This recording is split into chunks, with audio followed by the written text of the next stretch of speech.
On behalf of Construction Industry Development Council, I welcome you all. हमारे निर्माण उद्योग विकास परिषद के इस महाप्रधान इस ट्रेनिंग सेंटर में आप सबका बहुत-बहुत स्वागत है। आज हम वाटर प्रूफिंग टेक्नीशियन का प्रोग्राम स्टार्ट करने जा रहे हैं और इस प्रोग्राम को सफल बनाने के लिए मैं आप सबसे रिक्वेस्ट करूंगी कि अपने-अपने मोबाइल फोन को आइदर आप स्विच ऑफ मोड पे कर दीजिए या साइलेंट मोड पे कर दीजिए, जिससे इस प्रोग्राम के इनॉग्रेशन के लिए हम स्वागत करेंगे हमारे डायरेक्टर जनरल डॉक्टर श्रीवास्तव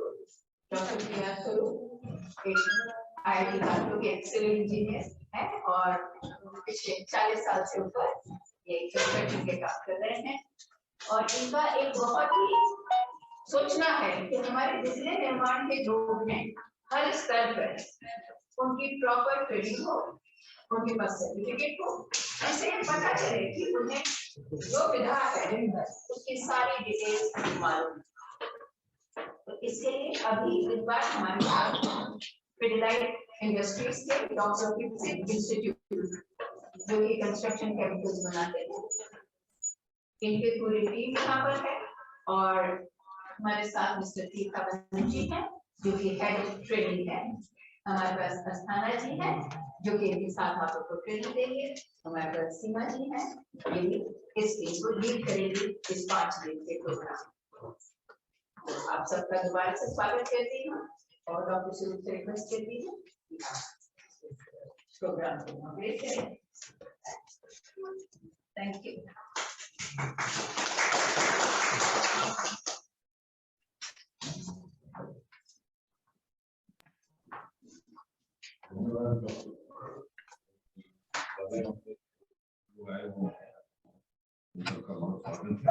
और उम्मीद है कि अगले आने वाले काम से आज से शुरुआत करके आपके लिए बहुत फायदेमंद साबित होगा।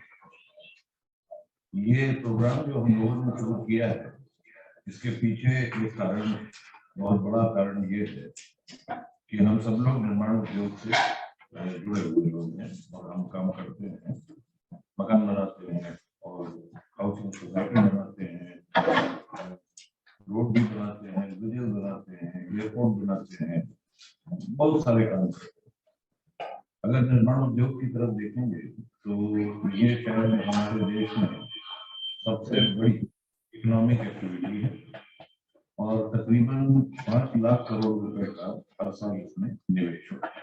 5 लाख करोड़, तकरीबन 4.5-5 करोड़ लोग जो कि हमारी पूरी देश की आबादी का 18% है, जो वयस्क लोग हैं वो सब लोग जो है उनका 18% जो है ये कंस्ट्रक्शन इंडस्ट्री में ही काम करता है। इंडस्ट्री हमारी बहुत बड़ी है, बहुत रोजगार देती है लोगों को और सबसे अच्छी बात इस उद्योग का ये है कि अभी ये उद्योग के दरवाजे आपका कुछ भी शैक्षिक स्तर, कोई भी स्तर सबके लिए खुले। जो आदमी पढ़ा लिखा है उसके लिए भी खुले, जो आदमी थोड़ा कम पढ़ा लिखा है उसके लिए भी खुले और एक बहुत बड़ी संख्या जो हमारे यहाँ लोग काम करते हैं ये ऐसे लोग हैं जो कि औपचारिक रूप से किसी स्कूल में जाके, किसी कॉलेज में जाकर के पढ़ाई नहीं करते हैं, ये कारोबार करते करते, काम करते करते, हाथ से काम करते हुए सीखते हैं। तो ये हम लोगों की इंडस्ट्री का एक ढांचा है और इसमें ऐसा है कि एक जमाना होता था जबकि ये सारी जो हमारी विधाएं हैं इसमें 52 विधाएं, 52 तरीके के ट्रेड होते हैं। मतलब देखें आपकी मेसनरी से शुरू करें तो मेसनरी है, कारपेंटरी है, बार बेंडिंग है, मशीनें चलाने की कला है, मटेरियल की गुणवत्ता को नापने की कला है, सर्वेइंग है, प्लम्बिंग है, ये सारी चीजें जो है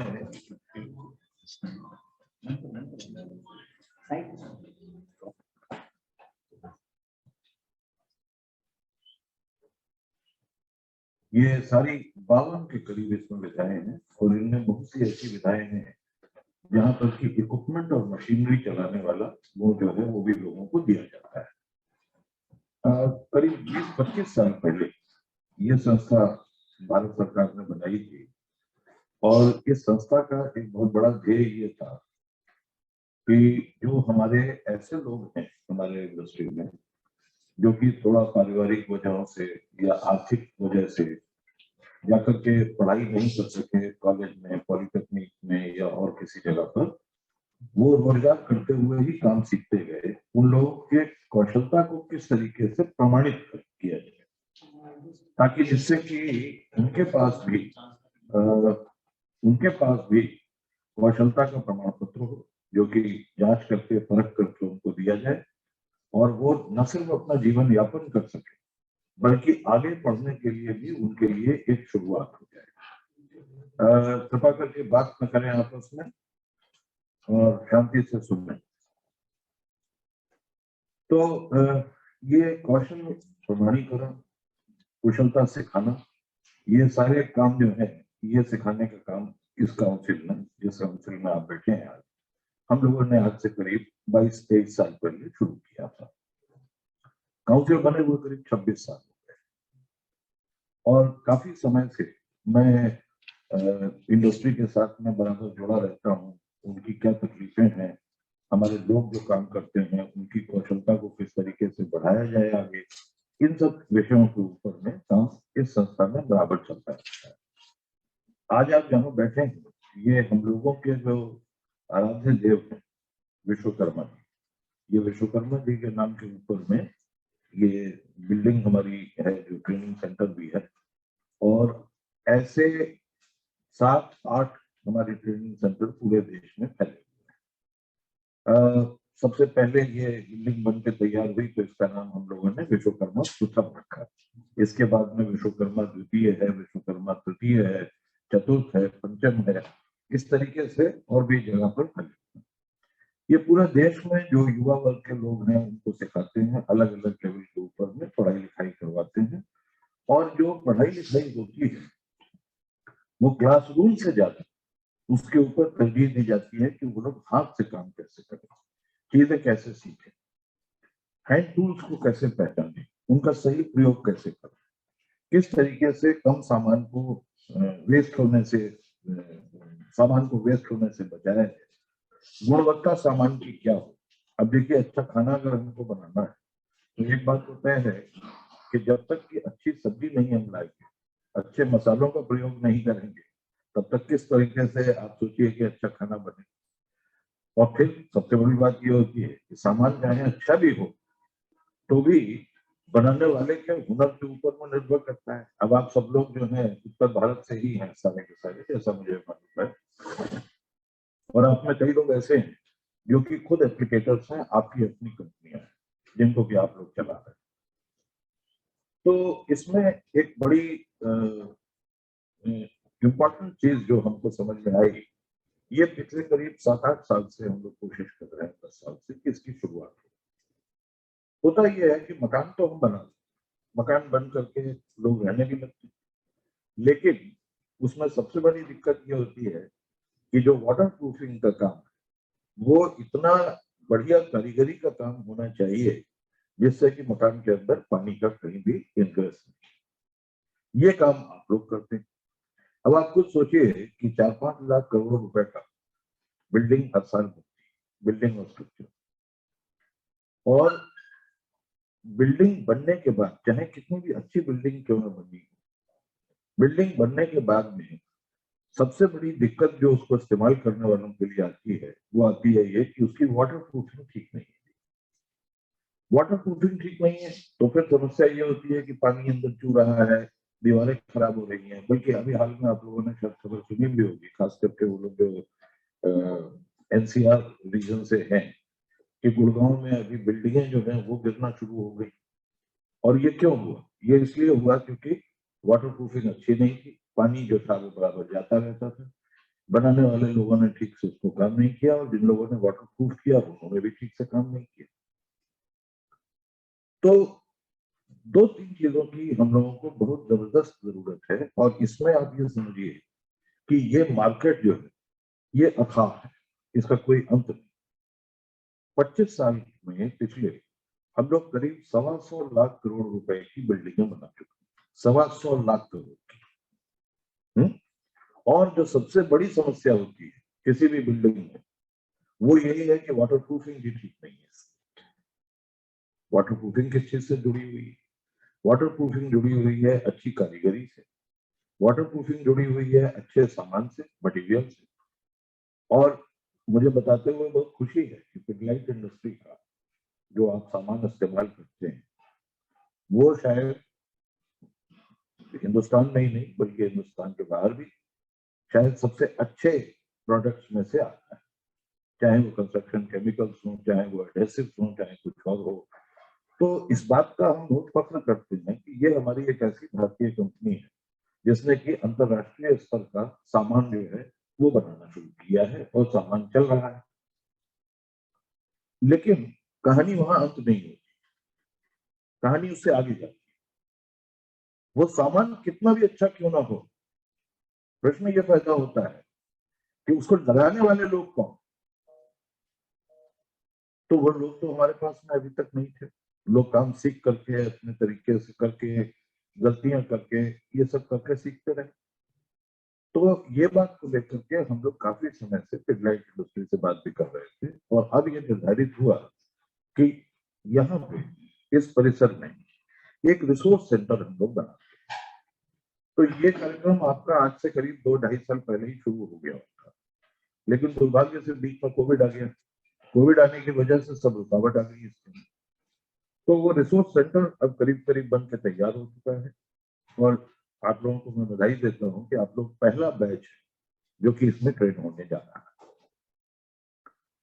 कई मित्र हमको ये पूछेंगे कि इससे हमको फायदा क्या मिलने वाला है। मैं आपको फायदा बताता हूँ क्या है।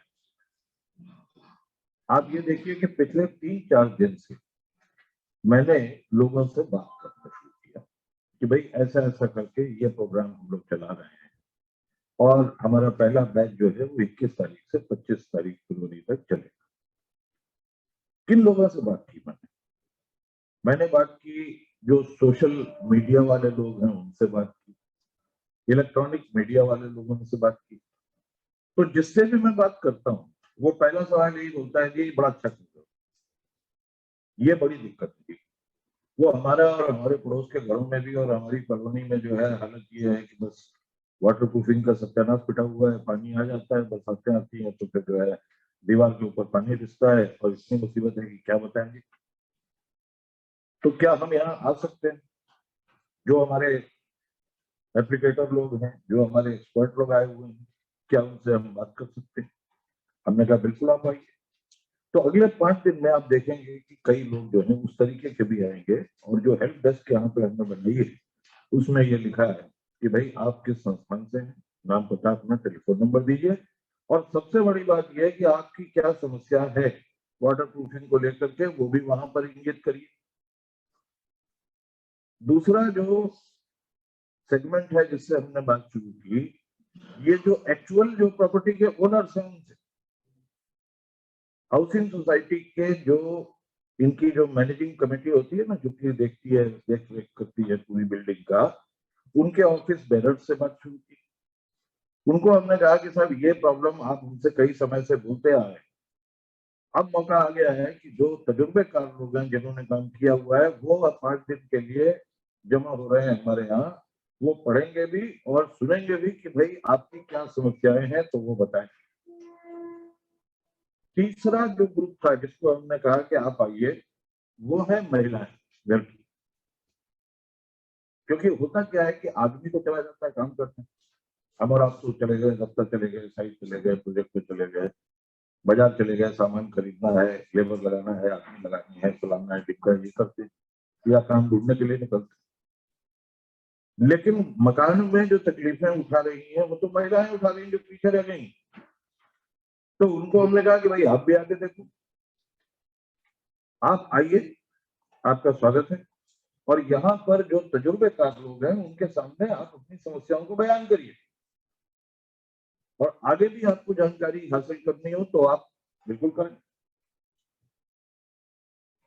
तो ये तो एक ग्रुप हो गए। उसके बाद में अगला ग्रुप जो है जो मैंने अभी इनको बोला है डिटेल अभी हमको मिलेगा।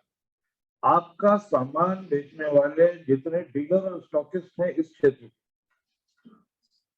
हम उनको भी बुलवा रहे हैं तो भाई आप पिटलाइट का सामान बेच रहे हैं, केमिकल बेचते हैं, फलाना चीज बेचते हैं, उसको लगाने वाला आदमी कौन है? वो तो लोकल बाजार का कोई भी ऐसा मिस्त्री है जिसे काम आता है या नहीं आता है, वो तो सामान ले जाता है, चूरा चूरा करके लगा देता है और ऐसे ही हो जाता है। क्योंकि लोग हैं नहीं इसलिए हम उनसे करवाते नहीं। तो मैंने कहा कि आप लोग भी आइए और देखिए, और जो मिस्त्री आपके यहाँ हैं, जो काम करने वाले लोग आपके यहाँ हैं, उनको भी आप प्रेरणा दीजिए कि वो भी आकर के जुड़ा। तो अब देखिए इसमें फायदा क्या। सबसे पहला फायदा ये है कि ये जब लोग आएंगे और अपनी तकलीफें बताएंगे तो उसको हम पूरा कंप्यूटराइज कर रहे हैं, ताकि जिससे कि हमारे पास में अगले काम कहां से मिले आप लोगों को, उसकी एक सूची बन जाती है। आप लोगों के नाम वहां है वेब पे, कस्टमर्स के नाम है जो हो सकने वाले कस्टमर हैं। अब कस्टमर अगर ढूंढने निकलेगा कि भाई हमें चाहिए, अब जैसे कि ये तो बहुत साधारण सी बात है, आप सबको पता ही होगा कि घर में अपने शादी हो रही है कि नहीं, घर में शादी हो रही और बारात आ रही, तो हम क्या करते हैं? जो हमारे शहर का सबसे बढ़िया हलवाई है, और हलवाई बढ़िया है कि घटिया है कैसे पता लगता है? लोग बताते हैं जी हाँ वो पुराने की शादी में बड़ा अच्छा इसने खाना बनाया था, मिठाई तो बहुत ही अच्छी बनी थी, तो आप इसको बुला लीजिए। तो एक तरीके का आपका नाम जब लोगों को पता लगेगा कि भाई ये पढ़े लिखे लोग हैं, समझदार लोग हैं, इन्होंने बाकायदा ट्रेनिंग की हुई है, तो वो आपके पास अपने आप आएंगे बात करने के लिए। फिर जो लोग आपके साथ काम करते हैं, कई आप में से अपने हाथ से काम करते हैं, कई करवाते हैं लोगों से, वो लोग भी अगर सीखे हुए हो काम को तो सोने में सुहागा है, फिर तो क्या है, फिर आप ये भी बता सकते हैं। तो सर्टिफिकेट जो होगा ये 5 दिन के बाद में वो आपको एक मिलेगा, कॉम्पिटेंसी का सर्टिफिकेट, जिसको कि आप बता सके लोगों को कि देखिए ये, और सर्टिफिकेट 2 शक्ल में मिलेगा आपको। एक तो जैसे हम लोग डिग्री डिप्लोमा देते हैं ना कागज के ऊपर छाप करके, एक तो वो है। उसमें क्या क्या होगा, उसके अंदर होगा डॉक्टर फिक्सिट इंस्टीट्यूट का नाम, CIDC का नाम, और साथ ही साथ आपकी जो एप्लीकेटर कंपनी है उसका भी नाम है, ताकि आप जब किसी को दिखाएं तो उससे आपकी भी अपनी जो कंपनी है या जो आपका ऑर्गेनाइजेशन है उसकी पब्लिसिटी भी हो, और उसके साथ में आपको एक कार्ड, जैसे कि क्रेडिट कार्ड होता है उस साइज का एक कार्ड भी मिलेगा, जिसको कि आप अपने साथ कैरी कर सकते हैं हर समय। तो अब कहानी कैसे शुरू हुई? कहानी ये शुरू हुई कि भाई मान लीजिए कि भगवान न करे मेरे घर में कोई वाटर प्रूफिंग की प्रॉब्लम, मैं गया जी बाजार, वहां जाकर के मुझे पता लग गया कि हाँ भाई पिटलाइट इंडस्ट्री का जो सामान है वो बड़ा बढ़िया होता है, वही होता है। तो मेरा डीलर जो है मैं उसके पास पहुंच गया, मैंने उससे कहा कि यार ये सामान चाहिए, सामान तो ले लिया। अब कि कौन करेगा ये काम? तो डीलर के पास भी कोई वो नहीं है, रास्ता नहीं। वो क्या करेगा, वो जब उसे पता है कि भाई ट्रेनर लोग हमारे पास अवेलेबल हैं, तो उसका नाम बताएगा कि बाबू जी ये आप लिस्ट देख लीजिए, अपने इलाके में अपने मोहल्ले में ये 6 लोग हैं जिन्होंने बाकायदा ट्रेनिंग की हुई है, सर्टिफिकेट है इनके पास में, और कंपनी का माल जो है वो ठीक ढंग से लगाएंगे, आपका नुकसान नहीं होगा। तो कस्टमर की भी दिल जमाई हो गई, उसको भी तसल्ली मिल गई कि भाई बढ़िया काम होगा हमारे। हम चाहते तो यही है ना भाई, पैसा हम लगा रहे हैं उसके अंदर, मान लो 10-20-50 लाख रुपया 2 लाख रुपया खर्चा कर रहे हैं, तो इतना तो हो कम से कम कि 10-15 साल चले, उससे नीचे का तो छोटा सौदा हो गया। तो कहने का मतलब ये कि एक रिश्ता बन गया इससे, और कस्टमर की बेस बढ़ गई। मैं अपना अनुमान बताता हूँ आपको, बहुत छोटा सा अनुमान, 2% से 5% तक बिल्डिंग की कॉस्ट का खर्चा मेंटेनेंस में आपको करना पड़ता है। और आपके तो दो तरीके के काम हुए, एक तो वो है कि जो नया स्ट्रक्चर बन रहा है उसमें काम करें, दूसरा वो भी है कि जहाँ कहीं पुराना हो गया, सामान खराब हो गया है, कोई तकलीफ है, तो वहां पे फिर उसको बदल किए हमने उसको। तो दोनों ही फ्रंट पे आपका नाम जो है वो पूरे देश में आपके क्षेत्र में लोगों को पता है, तो सबसे बड़ा फायदा ये हुआ। फिर आपको ये भी बता सकते हैं कि भाई मेरी कंपनी में 10 आदमी हैं जिनके पास में सर्टिफिकेट है, जो काम जानते हैं। अभी हमें इलाज कराना होता है किसको, अस्पताल जाते हैं, अस्पताल जाने से पहले हम पूछते हैं ना भाई वहाँ कौन से डॉक्टर साहब है, क्या ये डॉक्टर साहब बढ़िया है कि नहीं, इनकी डिग्री डिप्लोमा ठीक है कि नहीं, कितने मरीज ठीक होकर के आए, ये सब पता करते हैं ना। तो ये खोज खबर करने की बजाय अगर उनको एक बिल्कुल जैसे होता है ना कि भाई हमें मालूम है कि ये जगह है, ये ठिया है, ये ठिकाना है, यहाँ पे हमें अच्छे आदमी मिल जाएंगे, बस खत्म होगी बात, तो वजह के ले आते। तो एक ये बड़ा फायदा हुआ अपने। दूसरा क्या हुआ कि ये काम में बहुत से ऐसे लोग भी लग गए जो कि मतलब गलत सही ढंग के काम करते रहते हैं, कम पैसे में कर देते हैं। तो जो कारीगर आदमी है उसको उसके पैसे भी मिलते नहीं, मेहनत के जो उसे मिलने चाहिए। अगर वो पढ़ा लिखा है, उसके पास सर्टिफिकेट है, ये सारी चीज है, तो अगला सोचता है कि यार कोई बात नहीं, 10 टका ज्यादा ही देना पड़े तो देंगे, लेकिन ये है कि काम माल तो अच्छा देंगे, सीधी बात। वही कहता है ना अल्ट्राटेक सीमेंट का एडवर्टाइजमेंट आप लोगों ने देखा होगा, वो बोलता है उससे सीमेंट वाले से कि तुम्हें जी ये सीमेंट नहीं लगेगा जी, बड़ा महंगा है, बजट टाइट है हमारा। तो उसकी बीवी बोलती है कि भाई ये क्या ठीक कर रहे हो क्या, तो वो लड़की बोलती है कोई नहीं, बदल देंगे, फिर दोबारा तो वो आकर के बनवा लेंगे। लेकिन नहीं नहीं, ऐसे नहीं होता है, मकान बार बार नहीं बनता, एक ही बार बनता है। भाई गाड़ी खरीदोगे, मकान लोगे, तो ये ऐसे थोड़ी ना होता है कि हर चौथे दिन बैठ करके तुम वाटर प्रूफिंग कराते घूम रहे हो। तो ये सारी चीजें हैं जिनको कि हमको फायदा होता है। अब इसमें एक और चीज और आपको बताता हूँ, ये पहला प्रोग्राम है जो हम शुरू कर, यहाँ से सीख करके और बहुत ईमानदारी के साथ में आप बताइए कि क्या फायदा आपको सीखने में मिला, नई और कौन सी चीज पता, प्रैक्टिस करने का मौका मिला कि नहीं मिला, क्योंकि ये प्रोग्राम अब हम धीरे धीरे देशव्यापी करने वाले। आज ही मैंने बोला है कि हमारे बाकी और जो 6, 7, 8 सेंटर हैं, जो परमानेंट सेंटर हैं, जहाँ पर हमारे पास में रहने की, खाने पीने की सुविधाएं मौजूद हैं कि लोग आकर के वहाँ पार्टी तसल्ली से जाकर के काम अपना सीखें, वहां पे शुरू करेंगे। तो जो चीज हम यहाँ करेंगे उसमें जो गलतियां हैं, कमियां हैं, उसको सुधार लेंगे, एक तो ये फायदा।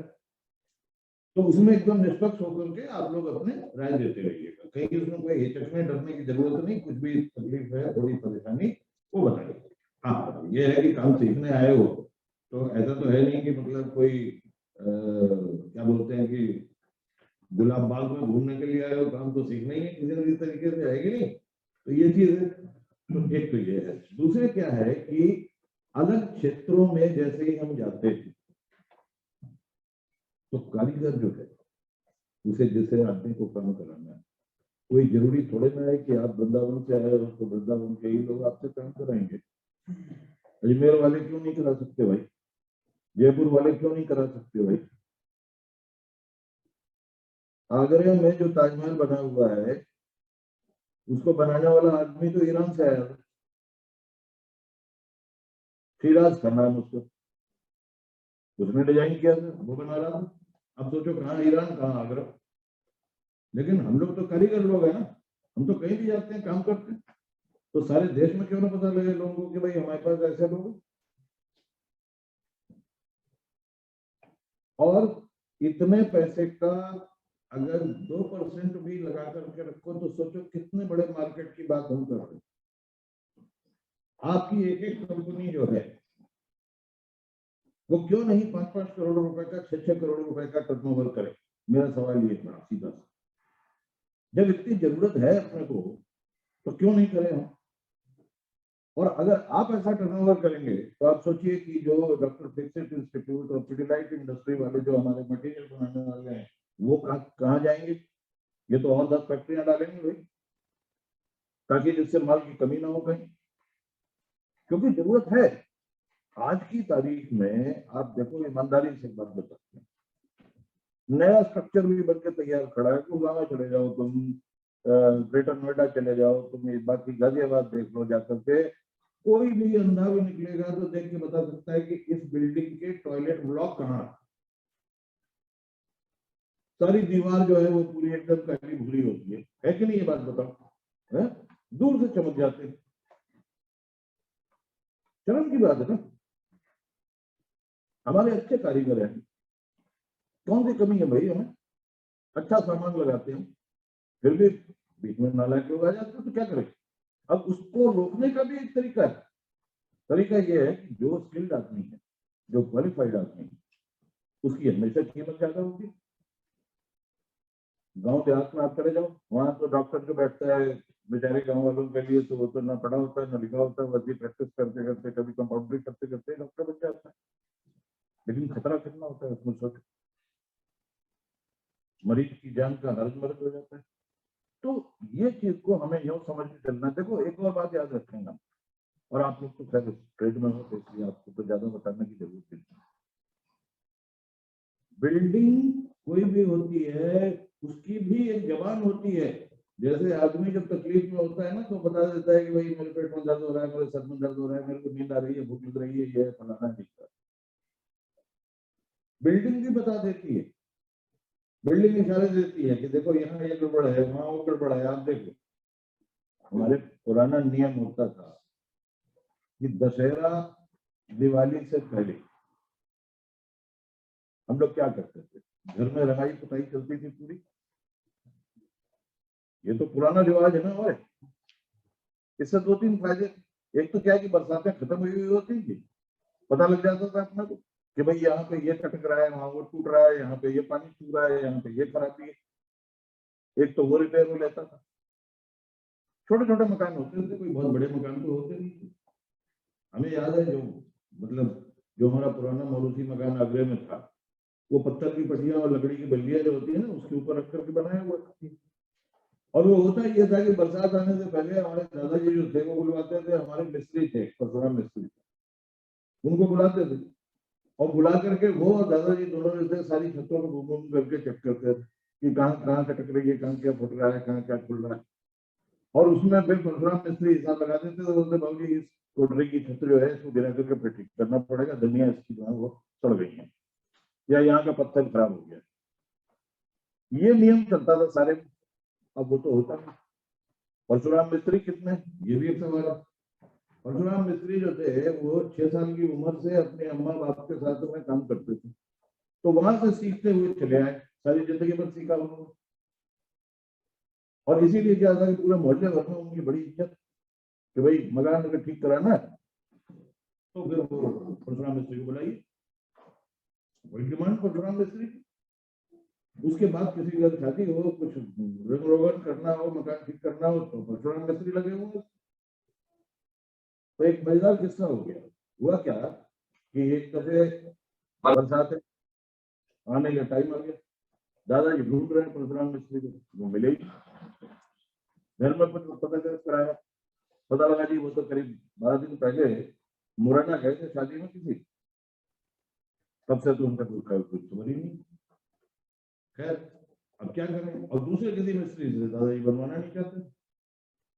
खैर इत्तेफाकन क्या हुआ कि दूसरे दिन सवेरे परशुराम मिस्त्री जो थे वो बड़ी बुरी हालत में थके हारे से पहुंच गए घर में। बोले भाई उनको मालूम है मैं कल रात ही आया था, तो चलो छत देख लेते हैं। चलूंगा, तुम गायब कहाँ हो गए भाई 10-12 दिन से, 15 दिन से? बोले जी मैं गया था मुरैना शादी में, और वहां बारातियों में और जो घर वाले लोग थे उनमें कुछ बहस कर पड़ी, मलाई के लड्डू खिलाने के लिए वो कर दिया, रिक्वेस्ट कर दिया उन्होंने। और वो लोग जो थे वो ठाकुर साहब टाइप के लोग थे, तो उन्होंने कहा कि ठीक है मलाई के लड्डू ही खिलाएंगे तुमको। तो मर करके सिर से भर के मलाई के लड्डू मंगा के दिए। बोले और कुछ नहीं खाओगे तुम लोग, मलाई के लड्डू ही खाओगे। बोले जी वो इतने मलाई के लड्डू खाए हमने तो कि पेट खराब हो गया, 4 दिन तो सुना में मुरैने पड़ा हुआ। जान बची तो मैं वापस आया, तो उन्होंने भाग लेते वहां से। बोले भाग लेते, अरे बड़े जालिम आदमी है साहब, जानते नहीं वो लोग सब चंबल वंबल से जुड़े हुए लोग हैं। बंदूकें लेके उन्होंने 5 खड़े कर दिए थे आदमी, बोले कि तू खाओगा नहीं तो मारेंगे गोली तुमको, या तो लड्डू खा नहीं तो गोली खा। तो ये किस्सा याद आ गया मेरे को भी ऐसे ही। तो उनका काम भी कुछ इसी टाइप का चलता था। लेकिन कहने का मतलब ये है कि बढ़िया आदमी थे, कारीगर अच्छे थे, और इसकी बात की सब लोग इज्जत करते थे। कोई उनसे नहीं पूछता था आप कितने पढ़े हो, कितने लिखे हो, क्या नहीं है। लोगों को मालूम था कि अगर इनने हाथ लगा दिया तो मकान तो एकदम बिल्कुल ठीक हो जाएगा, फिर कोई दिक्कत नहीं। वो रुतबा आपको मिलना और आपने लेना है। समझ गए नहीं? तो ये सारी चीजें हैं, मन लगा के आप लोग काम करिए और फायदे ही फायदा है। भगवान ने चाहा तो इससे आगे बढ़ेगा। और आप लोग जो एप्लीकेटर हैं, जो आपके पास काम करने वाले कारीगर हैं, अभी से ही जो 4-5 दिन आप लोग हैं यहाँ, अगले बैच का रजिस्ट्रेशन शुरू करें। हम इसको रोकने वाले नहीं, ये चलेगा पूरे 365 दिन, 52 हफ्ते ये चलता रहे, क्योंकि इतना लोगों की जरूरत हमें है, इतने लोगों की जरूरत है। और फिर लेवल 1 के बाद में लेवल 2 है, लेवल 3 है, ऊपर भी हमने जाना है। एक चीज और आप लोगों को सलाह देता हूँ मैं, आप में से कितने लोग प्लम्बिंग जानते हो? ठीक है, कितने लोग प्लम्बिंग जानते हो? बेटे एक बात बताता हूँ आपको, अब हमारे लड़के की उम्र पे हो, इसलिए बेटा बोल रहा हूँ। हाँ, मुझे पता है वो आपकी तो अभी बोलते हैं कि मुझे निकले तो मैं आपको ये बता रहा हूँ कि ये और प्लम्बिंग, ये दोनों जुड़े हुए। और अगर हमें प्लम्बिंग ठीक से पता है, क्योंकि जड़ कहाँ है, जड़ तो वही ना है ना होता है। तो फिर भाई अब तुम खुद सोचो, डॉक्टर कोई कितना भी अच्छा हो, सबसे पहले वो क्या बोलता है, जाकर के पैथोलॉजी के टेस्ट कराओ, खून चेक कराओ, ये चेक कराओ, स्टूल है, यूरिन है, ये सब हम करते हैं ना। वो पुराने जमाने के डॉक्टरों की बात कही कि उन्होंने नकल पकड़ी, बोले कि हाँ ये कोई नहीं, ये कद्दू खा ले रात को, बस ठीक हो जाएगा कल सवेरे। ऐसे नहीं होता। तो वो टेस्ट कराते हैं, क्यों? कि उनको भी अंदाजा लगाना होता है कि भाई कहाँ पे गड़बड़ी है, क्या गड़बड़ है। नब्ज भी पकड़ेंगे, वो ब्लड प्रेशर भी लेंगे, वो सब भी करेंगे, लेकिन ये टेस्ट तो होनी होने। तो उसी तरीके से प्लम्बिंग सीखना भी आप लोगों के लिए आवश्यक है। तो अभी ये पहला प्रोग्राम हमने शुरू किया है। अब मेरी एक अपेक्षा और रहेगी आप सबको, और ये वायदा लिए ले रहा हूं मैं आपसे कि अगला प्रोग्राम जो हम करेंगे आप ही लोगों का, वो एक प्लम्बिंग के ऊपर भी प्रोग्राम करते हैं। प्लम्बिंग भी पकड़िए, समझ में तो आएगा अपने को कि कहाँ घोटाला होता है। तब तो जो अगर बिल्डिंग बनती हुई हो, वो प्लम्बर काम नहीं कर रहा हो ठीक से, या कहीं आपने देखा कि ज्वाइंट लीक करने की नौबत आ रही है, इसका ठीक से नहीं जोड़ा है, तो 2 शपथ लगानी है उसमें कि तू तो करके चला जाएगा जो करना है। बाद में भुगते हैं हम, बदनामी हमारी बनी, मेरा माल तो दीवार के अंदर ही अंदर छोड़ जाएगा अपना तो। तो ये चीज भी बड़ी जरूरी है, समझे ना। देखो एक गुण कभी भी आपको पूरा एक्सपर्टाइज नहीं देता, ये तो जुड़ी हुई चीजें हैं ना, ये सारी हमने समझनी है। तीसरी एक और चीज मैं आपको बता देता हूँ इसके साथ में, कंस्ट्रक्शन केमिकल के अलावा भी 3-4 और चीजें हैं जो कि आपको पता होना, जैसे सीमेंट का इस्तेमाल हम करते हैं, जो सीमेंटेशियस बेस वाले काम, सैंड का इस्तेमाल हम करते हैं, जहां कंक्रीटिंग हो रही है एग्रीगेट का करते हैं। उसकी स्ट्रेंथ क्या है, वो क्या सही है कि नहीं है, ये भी जानना हमारे लिए जरूरी। मटेरियल टेस्टिंग के बारे में भी जानेंगे। डॉक्टर साहब एक काम करिएगा कि बीच में ट्रेनिंग के दौरान में मटेरियल टेस्टिंग लेबोरेटरी में भी इन लोगों को लेकर के जाइए, और प्लम्बिंग में भी थोड़ा बहुत सेशन इनका करवाइए, ठीक है ना, ताकि यहाँ से जब आप जाएं तो कम से कम आपको और जुड़ी हुई चीजों के बारे में भी पता लग जाए कि ये भी है, ये भी है, ये भी है इसके साथ में। फिर उसके बाद में फिर डिटेल में हम लोग अगला प्रोग्राम लगाएंगे। तो जैसे अभी आए हो तो रास्ता देख लिया, अब तो कोई दिक्कत ही नहीं आने में, तो फिर आ जाना। 3 दिन का 4 दिन का प्रोग्राम करेंगे, जैसे काम धंधे में भी कोई असर ना पड़े और अपने गुणवत्ता भी सीख ली। तो ये चीजें हम लोग करेंगे, सीख करके जाएंगे। इसको घर मानिए अपना, मस्त होकर रहिए बिल्कुल एकदम, और काम सीखिए और फायदा जितना उठा सकते हैं उठाइए।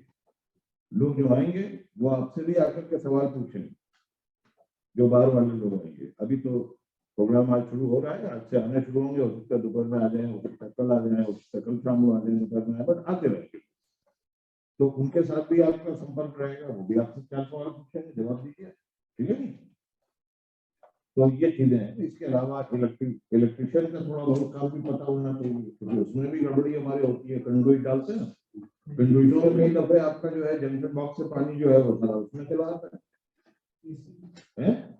एसी है, अब देखो तुमने सोचना शुरू कर दिया, यही फायदा होता है। तो ये 4-5 चीजें अगर हमको, छोटी छोटी चीजें हैं, कोई इसमें ऐसा कोई बहुत लंबी चौड़ी कहानी नहीं है, लेकिन जब जाओ तो पूरा पैकेज लेके जाओ, ठीक है नहीं? तो ये करें। तो ठीक है भाई, शुरू करिए programme. My best of the wishes. और आपका ये प्रोग्राम जो है ये YouTube चैनल पे बराबर चल रहा है, पूरे देश भर में लोग देख रहे हैं इसको, ठीक है नहीं?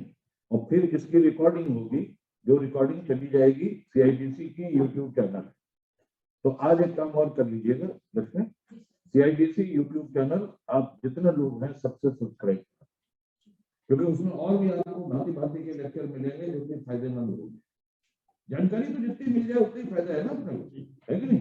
और उसमें कोई पैसे नहीं लगते, सब्सक्राइब करिए, 1 नया पैसा नहीं लगना उसमें। देखिए तो पड़े हुए हैं, वीडियो पड़े हुए हैं, जब फुर्सत हो तो वीडियो देखो, और आपका भी ये जाएगा पूरा 5 दिन का प्रोग्राम जो है ये चलेगा, ठीक है ना? तो चलिए, एंजॉय योरसेल्फ, और भगवान करे आपकी पूरी जो ट्रेनिंग है वो बहुत सक्सेसफुल हो, और खूब खुल के सवाल पूछिए, जवाब करिए, एंजॉय करिए, समझिए कि अब आप फिर से वापस अपने स्कूल में आ गए, है कि नहीं? तो प्रोसेस का मैंने बोला है सातों जगह पर वो डिटेल आज चाहिए।